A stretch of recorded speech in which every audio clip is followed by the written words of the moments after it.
Le temps vient, et il est déjà venu, que les vrais adorateurs adoreront le Père en esprit et en vérité. Car le Père demande de tels adorateurs.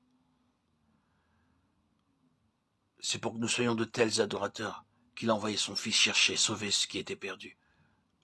Luc 19, 10.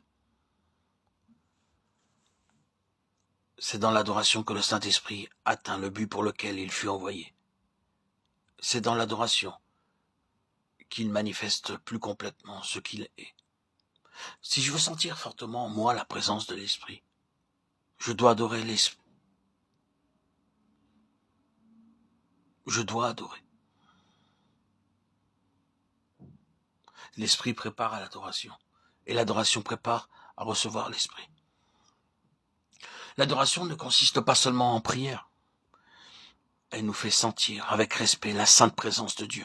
Et souvent, elle a lieu sans parole. Se prosternant en terre, ils l'adorèrent. Exode 4, 31, 12, 27, Néhémie, chapitre 8, verset 6. Les vieillards se prosternèrent et adorèrent. Apocalypse 5, 14. Ou bien, elle s'accompagne d'un Amen, Alléluia. Apocalypse 19, 4. Combien d'adorateurs, même parmi les croyants, ignorent l'adoration en esprit? Dans le culte particulier, dans le culte de famille, dans le culte public, avec quelle précipitation on se place en la présence de Dieu, sans guère attendre, ou sans du tout attendre de l'Esprit qu'il fasse monter plus haut. Et pourtant, c'est la puissance du Saint-Esprit qui prépare à l'adoration agréable à Dieu. C'est la chair qui est le grand obstacle à la présence de l'Esprit. C'est donc la mort de la chair qui assure l'adoration en esprit. Il faut que la chair soit vouée à la mort infamante de la croix. Il faut redouter son action et se livrer avec humilité et confiance à la vie de l'esprit, qui remplacera la vie du moi. Notre adoration dépend de notre vie habituelle. Il faut que l'esprit guide et dirige notre vie de chaque jour, si nous voulons qu'il inspire aussi notre culte. Une vie d'obéissance à la volonté de Dieu prépare à l'adoration.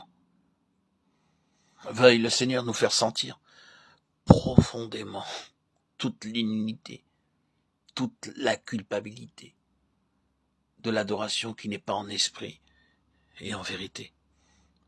L'esprit nous est donné pour nous disposer à l'adoration, et l'adoration nous dispose à recevoir l'esprit.